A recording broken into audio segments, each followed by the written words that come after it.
ગુજરાત ફર્સ્ટના અહેવાલની વધુ એક ધારદાર અસર થઈ। વડોદરા સમસાબાદ ગામમાં મનરેગા કૌભાંડના મામલે જોબ કાર્ડના નામે જે કૌભાંડનો ગુજરાત ફર્સ્ટે અહેવાલ રજૂ કર્યો હતો। ગુજરાત ફર્સ્ટે કૌભાંડનો અહેવાલ રજૂ કર્યા બાદ તંત્ર દોડતું થયું। ડીડીઓએ સમગ્ર જિલ્લામાં તપાસના આદેશ આપ્યા। ડીડીઓએ જિલ્લામાં જોબ કાર્ડનું ચેકિંગ કરવાના આદેશ આપ્યા છે। જોબ કાર્ડનું ક્રોસ વેરિફિકેશન થાય તો મોટું કૌભાંડ સામે આવી શકે છે। मनरेगाમાં જ્યાં અલગ અલગ જે જોબ કાર્ડ છે અને લોકોને રોજગારી આપવાની આ યોજના જો કે તેમાં પણ હવે ખાયકી ચાલી રહી હોય તેવું સ્પષ્ટ થયું છે। જે કૌભાંડની અત્યારે શંકા વર્તાઈ રહી છે, ડીડીઓએ આ અંગે ગંભીર પગલાં લીધા છે અને આખા જિલ્લામાં તપાસના આદેશ આપ્યા છે।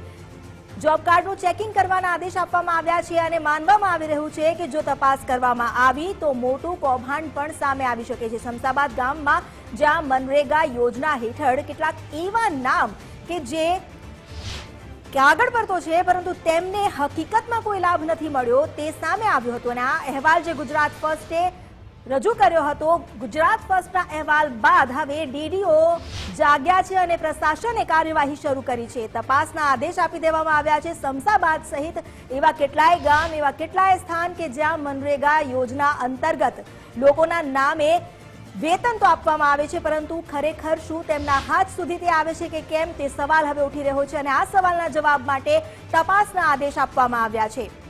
ડીડીઓએ આખા જિલ્લામાં તપાસ માટે આદેશ આપ્યા છે। જોબ કાર્ડનું ક્રોસ વેરિફિકેશન કરવામાં આવશે તો વધુ મોટું કૌભાંડ પણ સામે આવી શકે છે।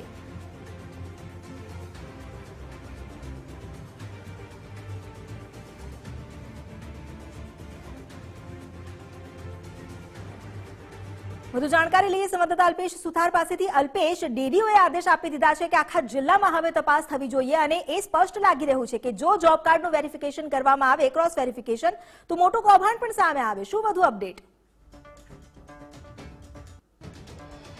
વાત કરવામાં આવે તો જે રીતે વડોદરા તાલુકાનું જે સમસાબાદ ગામ છે અને ત્યાં એક મૃત વ્યક્તિને હાજરી પૂરી અને ત્યારબાદ 17,925 જેટલી રકમ છે તે એક અજાણ્યા ઈસમ દ્વારા ઉપાડી લેવામાં આવીને જો કે પરિવારને આ વાતની જાણ થતાં પરિવારે પણ વરણામાં પોલીસ સ્ટેશન છે ત્યાં ફરિયાદ નોંધાવીને ત્યારબાદ ડીડીઓ દ્વારા પણ તપાસના આદેશ છે તે આપવામાં આવે છે।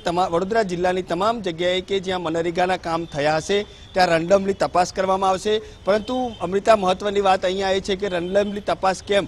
કારણ કે આ જે વિષય છે તે તમામની ખૂબ જ ઊંડાણપૂર્વક તપાસ કરવી જરૂરી બન્યું છે।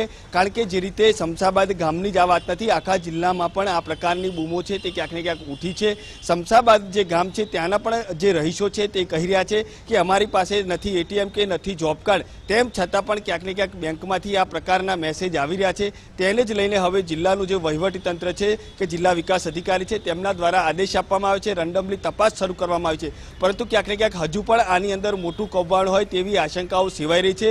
ચોક્કસથી આજે આખું મનરેગાના જે તમામ કામો થયેલા છે તેની ઊંડાણપૂર્વક તપાસ કરવી જરૂરી બન્યું છે। કારણ કે જે રીતે અધિકારીઓ અને જે આજે સરપંચ અને તલાટી છે તે મળી અને આજે બારોબાર રૂપિયા જે સગે વગે કરી લીધા હોય તેવા પણ ગ્રામજનો દ્વારા આક્ષેપ કરવામાં આવ્યા હતા। ત્યારે હાલ તો જે જિલ્લા વિકાસ અધિકારી છે તેમના દ્વારા આજે રેન્ડમલી તપાસ છે તે શરૂ કરવામાં આવી છે અને જ્યાં જ્યાં આ જે કામો થયા હશે તે તમામ કામોની તપાસ કરવામાં આવશે। કેટલા દિવસ કયા વ્યક્તિએ કઈ જગ્યાએ કામ કર્યું છે આ તમામની ઉપર છેલ્લી તપાસ કરવામાં આવશે। જો કે હાલ તો મોટું કૌભાંડ ક્યાંક ને ક્યાંક સામે આવે તેવી આશંકાઓ પણ હાલ દેખાઈ રહી છે।